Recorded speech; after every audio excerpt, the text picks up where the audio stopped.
Hello, singing friends. Welcome back to my channel. It's Nikki here, your friendly neighborhood singing coach. I hope that you are all doing well. I am a little bit wired right now because I had a really long day, and I think my immune response to being tired and overwhelmed is to get really hyper. So if I seem really energetic, it's because I'm actually dying inside. No, it's okay. I'm just kidding. I'm fine.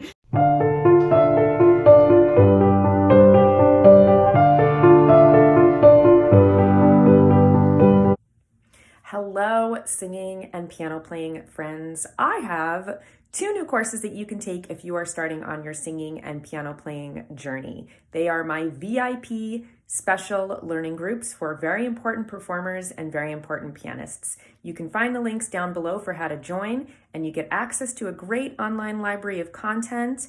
And whenever you submit your assignments, you get feedback from me directly. There's a chat feature. You can ask me any questions that you want at any time. There are monthly webinars, and you get to be part of a community of your peers. So I hope that you'll join. I'd love to be your teacher. Check out the links below. This is going to be a double header today. This is a request from my viewer and friend, Laura Sassani, and he asked that I look at 2 Ofra Haza collaborations. The first one is with Duncan Dhu singing the Spanish song Herida de Miel, which I guess means wound of honey, which was released in 1990 and was part of the Dick Tracy movie score or soundtrack. And apparently Madonna also had songs on the soundtrack. I think she was in that movie, right? And so that's kind of interesting because we know that Ofra Haza was referred to as the Madonna of the Middle East.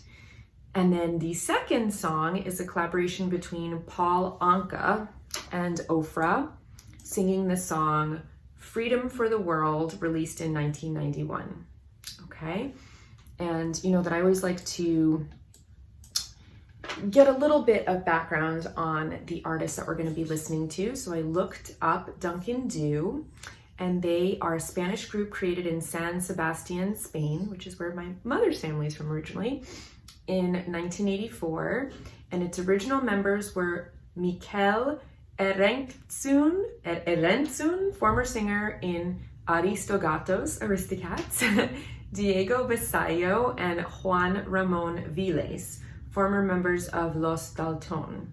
Nowadays, it consists of Mikel and Diego.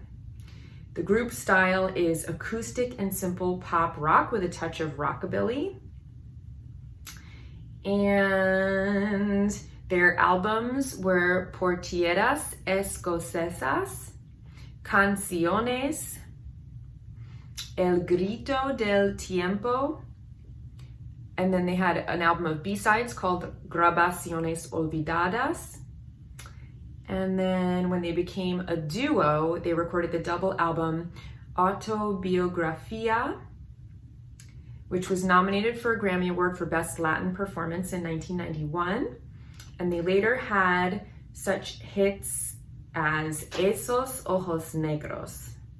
And then they broke up as a group after the release of Crepúsculo y Crudités, Sunset and Crudités. Oh, I just realized an origin of a word. So, you know how there's like nocturnal animals and diurnal animals? There's also crepuscular animals, which are active during dawn and dusk. So I guess it comes from the Spanish crepúsculo, sunset. That's interesting. Their biggest hit is En Algún Lugar, in some place. And the name Duncan Dhu comes from the book Kidnapped by Robert Louis Stevenson, in which there's a character named Duncan Dhu who is a lover of music. All right, interesting. And then Paul Anka, my father-in-law really likes. Okay, he was born in 1941. Oh, I know him. He looks really familiar. Oh, he's really famous. Okay. He's a Canadian singer, songwriter, and actor. And he became famous with hit songs including Diana, Lonely Boy, Put Your Head on My Shoulder. Oh, okay, I know all these songs. And You're Having My Baby. Okay, I don't know that one. He wrote the theme for The Tonight Show starring Johnny Carson. One of Tom Jones's biggest hits, She's a Lady, and the English lyrics to Claude Francois and Jacques Revaux's music for Frank Sinatra's signature song, My Way. Wow, okay. And he co-wrote 3 songs with Michael Jackson. This Is It, Love Never Felt So Good, and Don't Matter to Me. Wow, okay. Oh, and he was really good looking. I can see a picture of him as a young boy, and he was very, very handsome. All right, and apparently, oh, he's been in movies too, so that's probably where I know him from. Let's see, what films was he in? He was in The Longest Day, Girls Town, Look in Any Window, 3,000 Miles to Graceland, Captain Ron, The Case of the Maligned Mobster. Oh, and he was on that 70s show. Maybe that's where I saw him. And in the Real Paul Anka episode of Gilmore Girls. He also made several appearances on the NBC series Las Vegas. Okay. I've definitely seen him before. I wonder where I know him from. All right, so that is a little background information. Let's jump right in and listen to the first song with Duncan Dhu.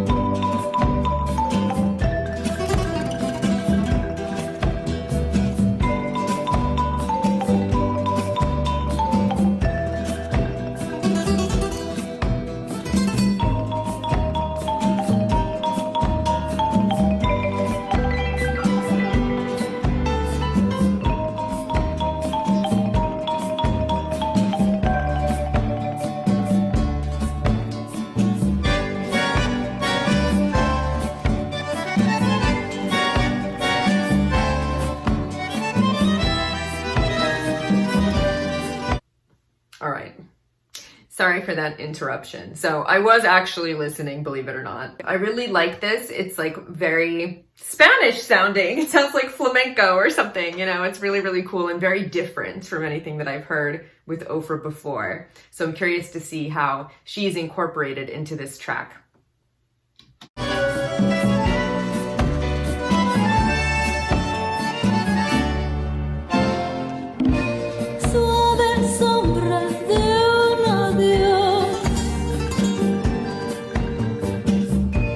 Nos trajeron a los dos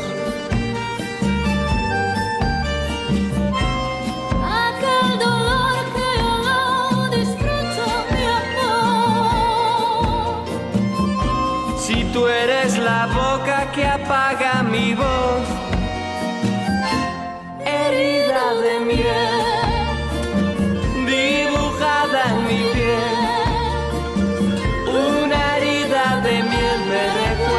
Que tú aún puedes hacerme reír, herida de miel.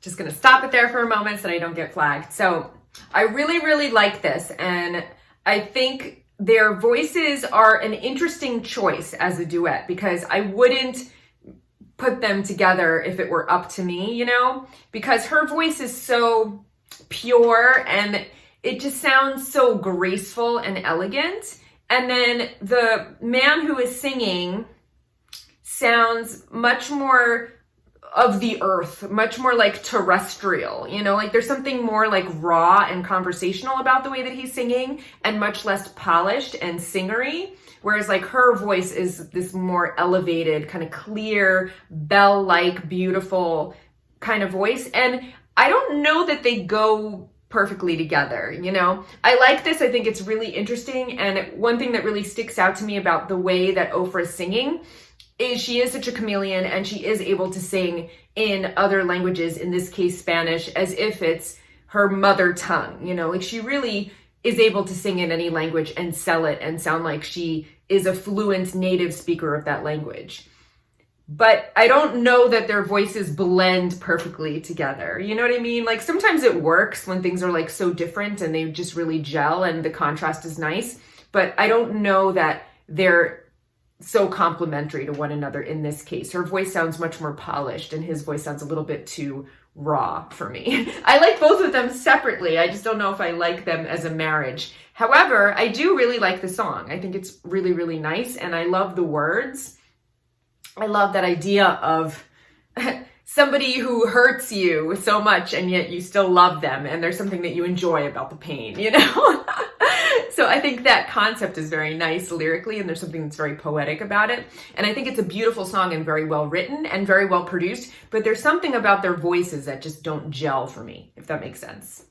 De la rosa lo mejor.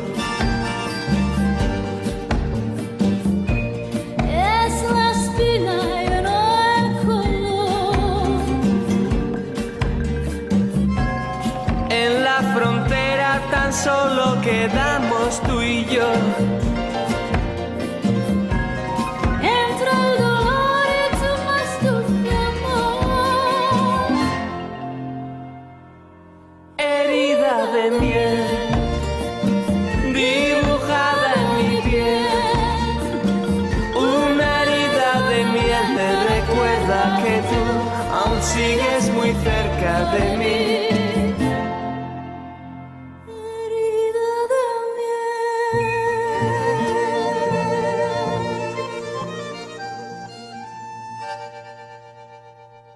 Very, very pretty. So I almost like his voice in this song better because it just sounds more raw and a little bit more emotional, you know, like a little bit more pained. And the song is kind of talking about pain, you know. Her voice it sounds very smooth the way that it was recorded. They both seem to have similar reverb on them. I don't know if they were recorded in the same studio or if they recorded them separately and then they put them together in the track. They do both have a significant amount of reverb on them, and yet his voice still retains some like negative space and some clipping and some accents and spaces where her voice is very smooth, you know, it's very, very pretty and graceful and smooth, and the reverb kind of really smooths out the edges and makes it like this very, very continuous, nice like wash of smooth sound without a lot of like enunciation and accent in it. So I almost prefer his voice in the context of this song because it just has a little bit more pain in it and it seems like the lyrics are singing about pain. But you know, she did a beautiful job. Obviously her voice always sounds really, really lovely. I just don't know that I would have necessarily selected them to be together on this song. It seems a little bit of an ill match for me. So that's just my opinion. I mean, obviously I love Ofra. I think she's wonderful and I'm a huge, huge, huge fan. I just don't know if her voice really worked for me in the context of this duet. So let's listen to the next one with Paul Anka. I will say though that it's really interesting to hear her on a song like this because this is very unique and I haven't really heard her sing on something like this before. So in that sense, I really enjoyed it. All right, so now we're going to hear Freedom for the World.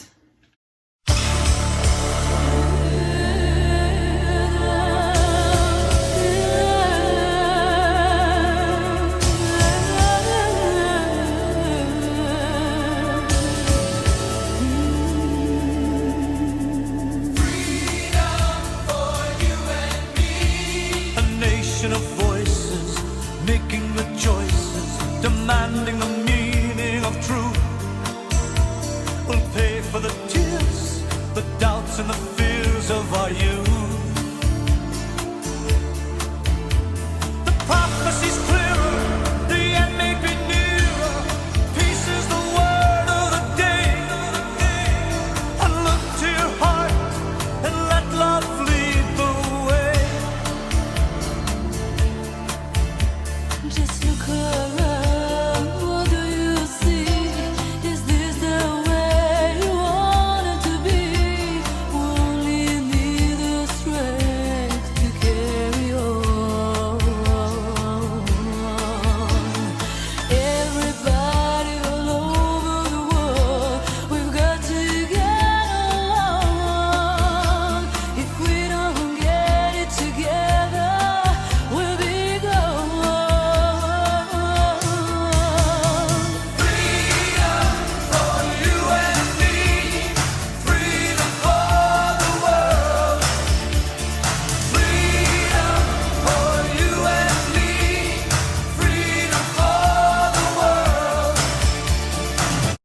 stop it there for a moment so I don't get flagged. So this is very interesting. You know, I would describe this almost as like sounding like it was made in like the late 80s or like very early 90s. You know, I think this was 91. So this definitely has kind of like a feel of something that could have been like in an 80s movie, you know, like it's very cinematic, very dramatic. There's a certain like epic quality to it.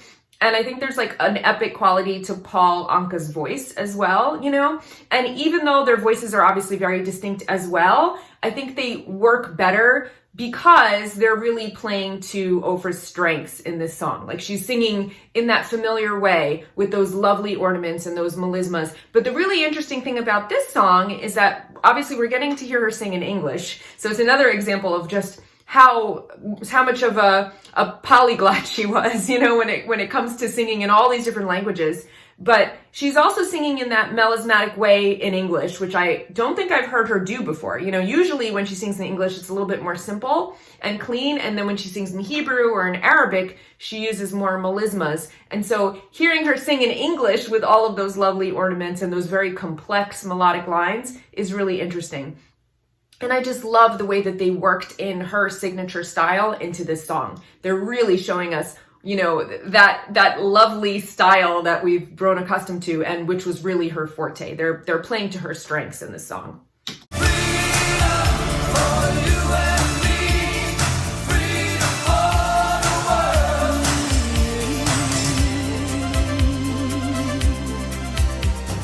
Think of tomorrow without any sorrow.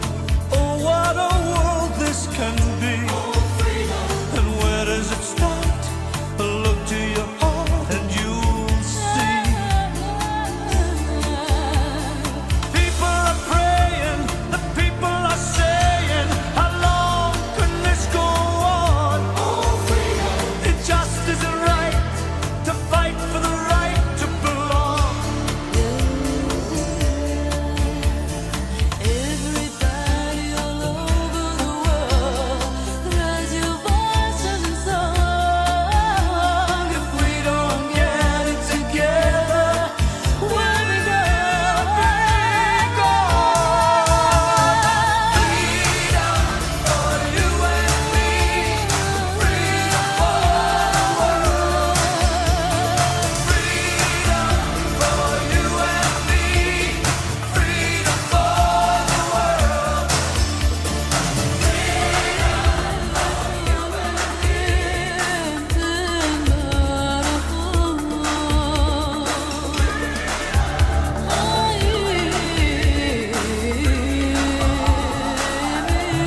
Got to have freedom for you and me, freedom for the world.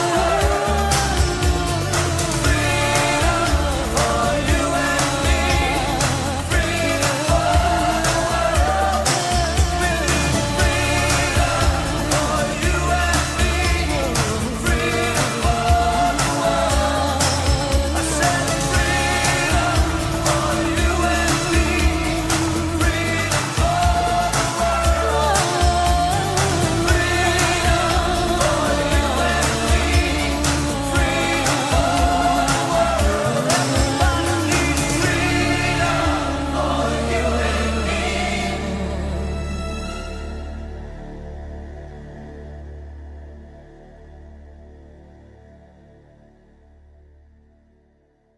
Really, really interesting. So I thought this was much, much stronger as a duet. I thought it just really, really worked as a collaboration. I love hearing the combination of like a pop song with that Middle Eastern silulim, you know, and the way that they just like interweaved her beautiful melodies over more of a traditional pop song. But I also love that it's like a minor chorus, you know, which is kind of interesting for like this epic pop song that da da da freedom da da da da da da da da da, gives it like this very like dramatic kind of epic feel.